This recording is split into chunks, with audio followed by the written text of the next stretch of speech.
tong zo tu na yan chalai te kan ni PNM tu ko member register le hi tu na yan 80% ang very chalai te kan ni ya a chan ber lang tu ai kai the na te syringe thiang lo in man trom te import na thiang lo te heng chin tam tu le khoi tam tu zo tu chalai te kan ni wang ani tu na yan abikin Mizoram yan seksi aduana sa mema seksi aduana sa bang yan tu na yan kan kau shan wang chunga te KGP ang po dan khan na in nei ai ma in dan ni na in nei hi kan tam to zo ani tin dan ni na in nei hi kan poi sam lo na chin kan nei to 6 ru da po to leng ta ka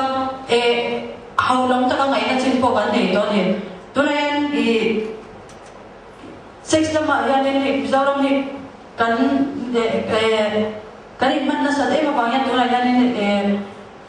HIV AIDS ko kan ma yan chalai te yan nin khoi pin se me ma tin tu na yan hem HIV AIDS chalai te a kun lo na tu le hem a the na tu so nin a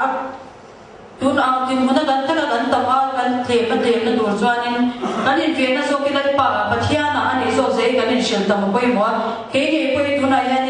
ka chalai kun min khoi se tu he HIV AIDS ya ma se tharau dam na min ko mo tu ani so wang chan tu he chalai dam ta te HIV AIDS yan aklu chin to awang yan kadin mo na ding tam tak te pot school kal mam taraw te